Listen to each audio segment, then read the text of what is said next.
know what that sound means. You know it means it's time for a brand new episode of the BaT Nerds, your daily nerd out on the most interesting car of the day from all the automotive enthusiast auction sites. My name's John Polnick. I'm your host in downtown Las Vegas, along with my partner, Michael Deeb. Michael Deeb, how you doing, buddy? Oh, dude, awesome. We're inching closer and closer to Luftgekühlt. I actually brought my car in to see Andre to just have him go through it so that you and I and our mutual friends can go for a really enthusiastic drive on Friday. We're getting close to 1,000 subscribers on our YouTube channel, and today we're looking at a really cool Porsche. So in this moment, I'm in bliss. This is All right. good stuff. You're in the zone. I thought I'd mention that every now and then I'm going to start. I'm going to go live on the BaT Nerds Instagram page. So if cool. you may have seen part of this, but you're only going to see my half. You're probably not going to hear Michael Deeb's part. There's no way to patch the system in. So I just thought I'd throw it on there and I don't know. I'm just going to put it out there. What the heck? Why not?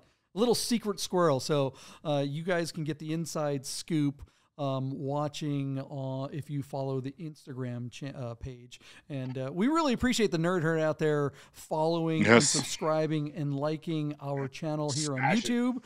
And you guys are clearly helping us out because we're seeing a lot more subscribers lately. So thank you very much out there, nerd herd. We really appreciate you guys. We're trying to get to 1,000 before Luftgekühlt. We'll see if we can make that happen. But let's get to the most interesting car of the day. Before we do, shout out to our good friends at Godden Classic, Godden Porsche of Las Vegas. They support the BaT Nerds. They support the Nerd Nation, so we want to support them. All right, Michael Deeb, what is the most interesting car of the day today? Ooh, drum roll.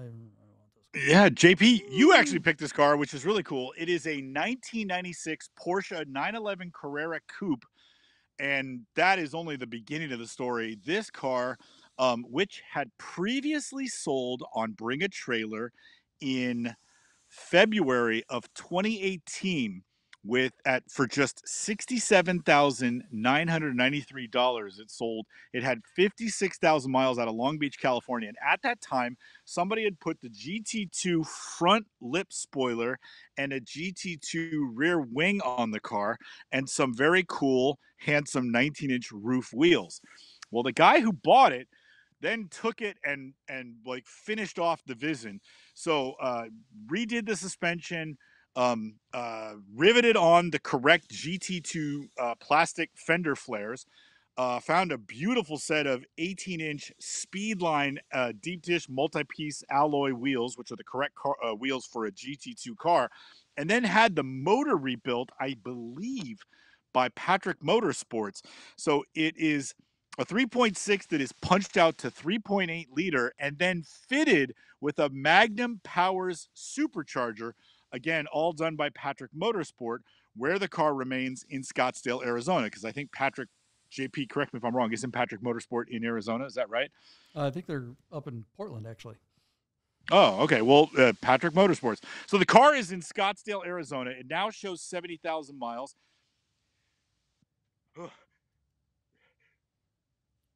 Michael Deeb is having an issue. Sorry about that. Sorry about that. Just swallowed my my pride.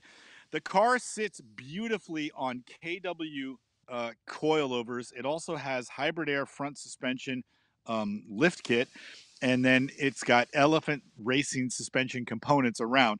Intercooler and a Fab Speed exhaust system, Recaro A8 seats, and a Momo steering wheel. And then finished off with a Porsche Classic communication management system.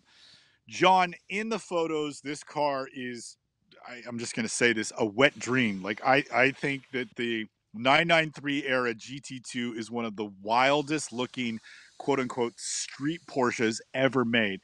I love this car. I'm so happy you picked it. It's really badass. Now, I don't know how I feel about a supercharger over a turbocharger. I'm not sure what the thinking was that they chose to go with a supercharger. In my mind, and this could just be naive thinking, I always think of a supercharger as being a heavier piece of equipment than a turbocharger, and that a supercharger would only make sense if you were driving a muscle car and you were drag racing. So the idea of a supercharger on a car that is meant to go around turns, I can't quite wrap my brain around that. But man, I'm telling you, John, I would absolutely love to drive this car, and I would love to own it, but I have a sneaky suspicion I might not be able to afford it. So JP, I really like this car. I love the color. I love all the stuff about it. It looks like it's presented really well, and I send it back to you knowing that our good friend Rami bought a 993 roof turbo, which is in a lot of ways a roof's nod or homage to the GT2. This car seems to be somebody else's personal homage to the GT2. A real GT2 is well over $1 million, and I figure this car can be had for a fraction of that, but it doesn't mean it's going to be inexpensive. So I send it back to you, John, and go, tell me what you see here. What do you like about it?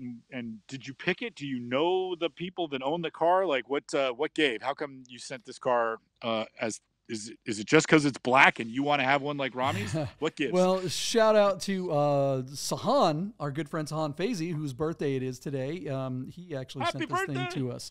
Nice. Also, shout out to our friend Tony Mazzagatti over at 900 Series, a star of the 900 Series television show as well.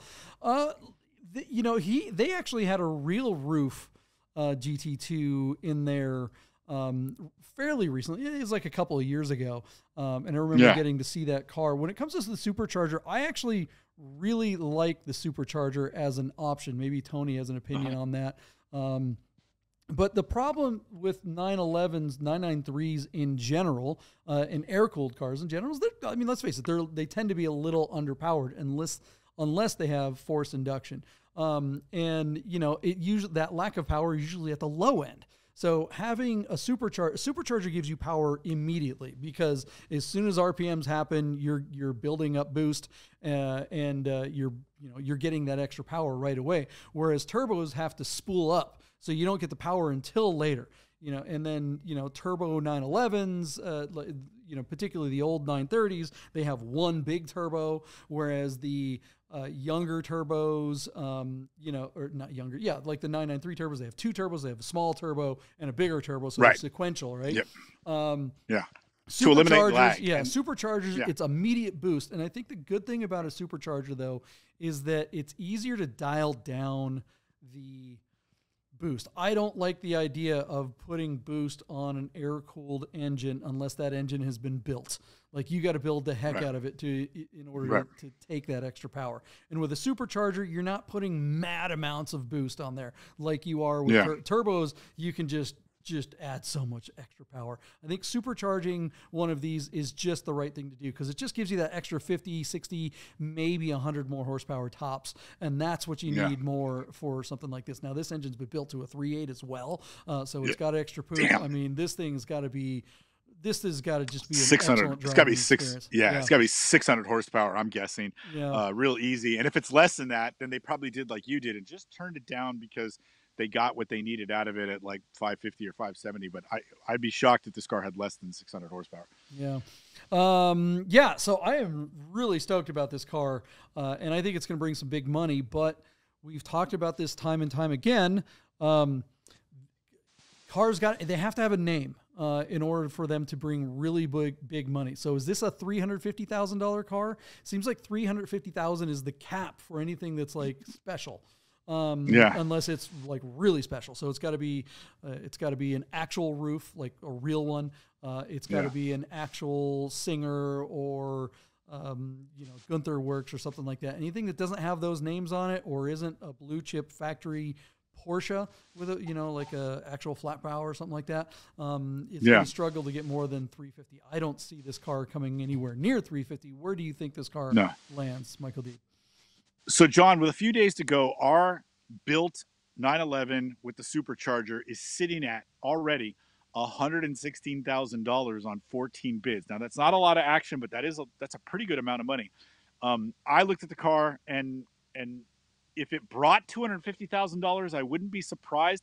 But just given the economic climate we're in right now and the softening of the non like blue chip stuff, and and I just like, even if you and I agreed that a supercharger could make sense, it's not the common mod, and I just don't know if that's for everybody. So I kind of look at this car and I just have like kind of a broad stroke number, and I'm just going to give you a really standard number and kind of let you do the over and under on this one. So I'm sorry I'm not more specific, but I just look at it and go $200,000.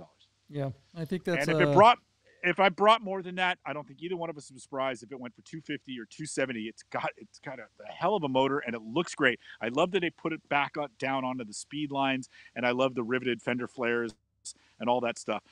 So I wouldn't be surprised if it brought more money, but I don't think this car is worth less than 180, 200 grand. So I'm going to give it to you at 200 grand and make it real easy for you, over and under.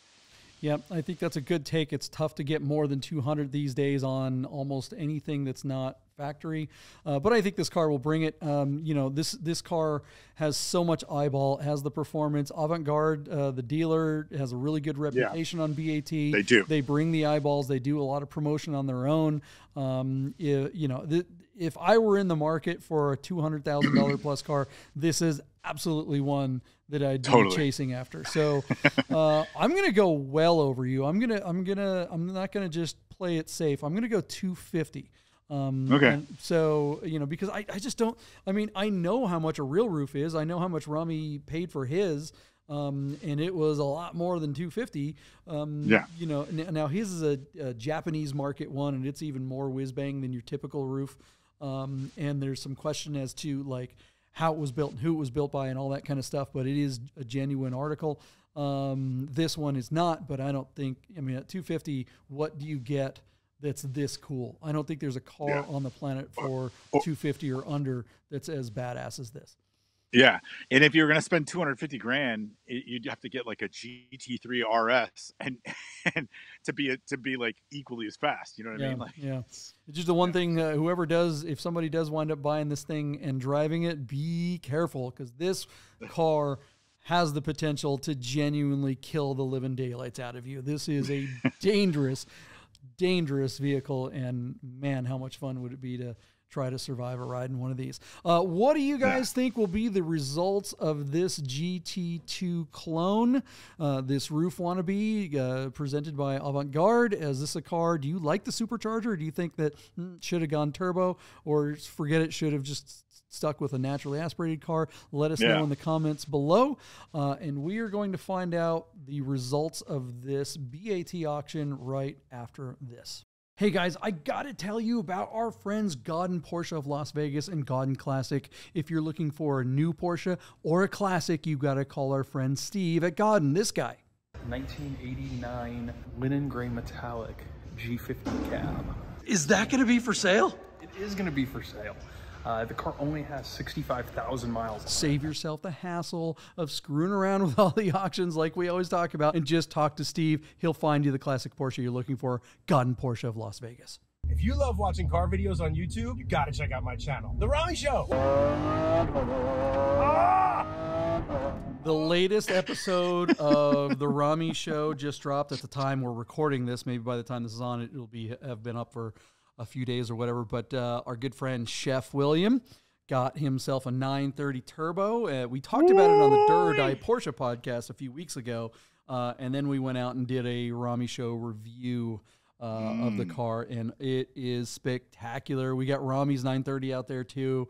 The ending is flipping hilarious. It's great. We have a lot of fun. I wish I was out there with my car. It would have been 3 peeds at a pod. Well, next time you come out to town with your M491, we'll be filming it for sure. All right, you guys. Speaking of wide body 911s, I sure wish I had a spare 100,000 plus laying around, because in my opinion, some theft could have occurred. This is unbelievably. This is an unbelievable result. I am so jealous of the buyer of this car. Tell me about what happened here, Michael Deep. John, just about the holy grail of cars, this supercharged 1996 Porsche 911 Carrera coupe with a 3.8. This build is GT2-esque. You and I both just fawning over this car. I said $200,000. You talk very seriously oftentimes about how an engine will drive the value of a build. And that's a really great take. As such, this 3.8 build with a supercharger is going to be like an unbelievable performing car.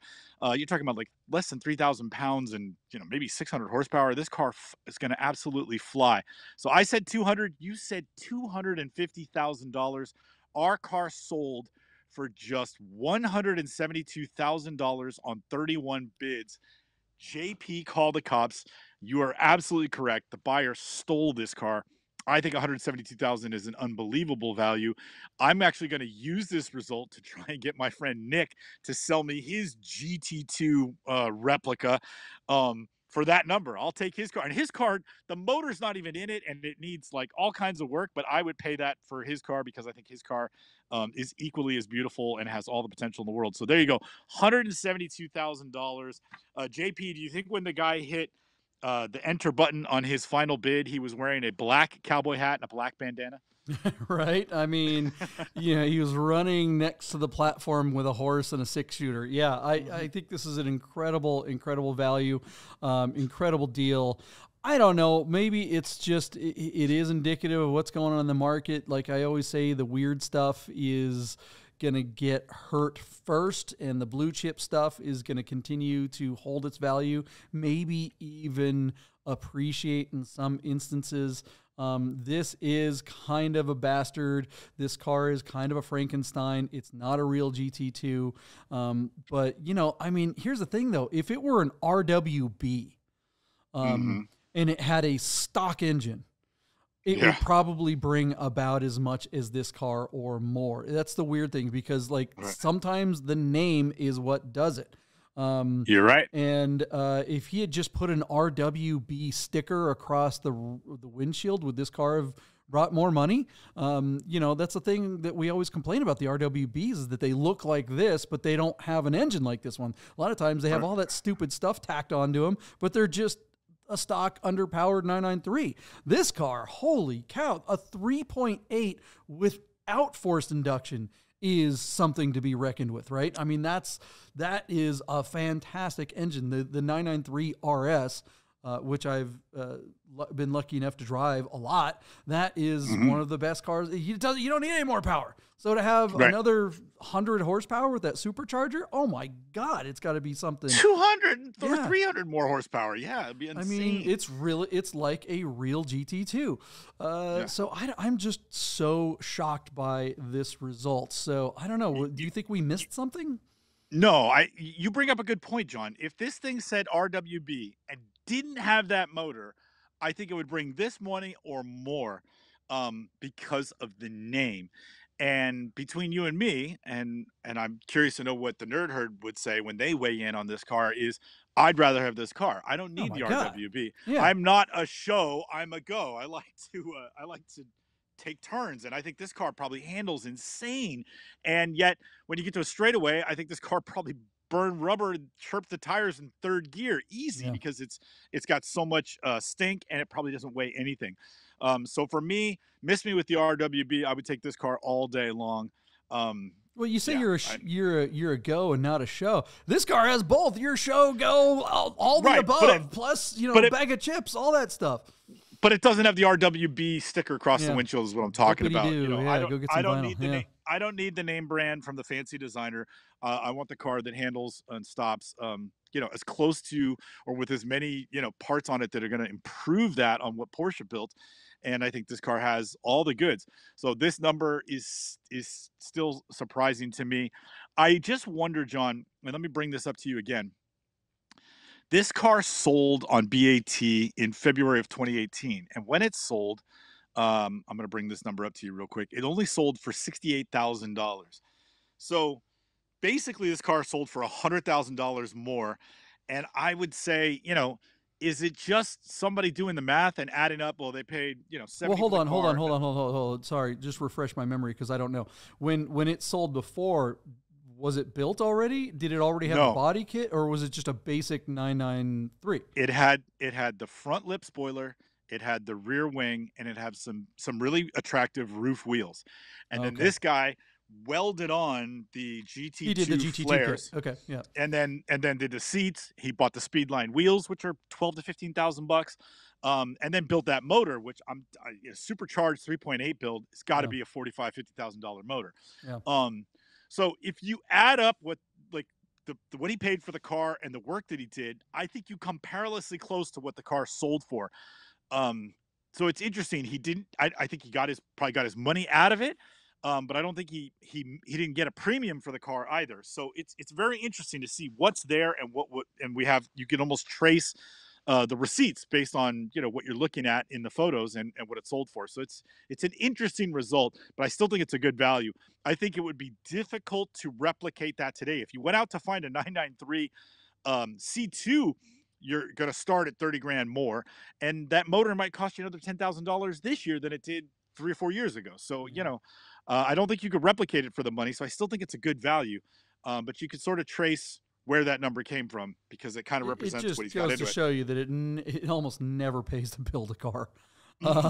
You never did. Let someone else do it and buy it, unless it has a yeah. Unless you hold on to it for 20 years, and then it's like, oh, I got all this work done for nothing. Yeah, well, I mean, and then there's just investing in general. So it's like, well, that's a whole other conversation. All right, what do you guys think of the results of this car? Was this a steal, or is that pretty much what it's worth? Would you guys pay that? Would you pay more like I would have? I happily would have and wouldn't have even cared if I had the money. Yeah, this car is it's my dream car. Is it yours? What would you rather have for the money? Let us know in the comments below. And thanks again, you guys. The comments just keep coming. You guys are doing a great job. We're getting really close to that 1,000. I think we're like 150 away from 1,000. We're getting right up there. So the channel keeps going. A lot of people keep saying in the comments that we're underrated, and we appreciate those types of comments. Yeah. Do us a favor and spread the word, guys. Spread the word. It would really also really help. Shout out to Buddha, who texted me that he shared one of our videos on a separate platform. That's the kind of stuff. That's the action that's going to help us get there. Thank you guys for doing that. To everyone that's talked about us and shared us, we really appreciate you. Yep.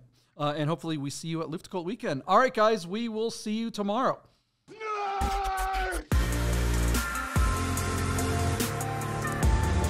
Get those words!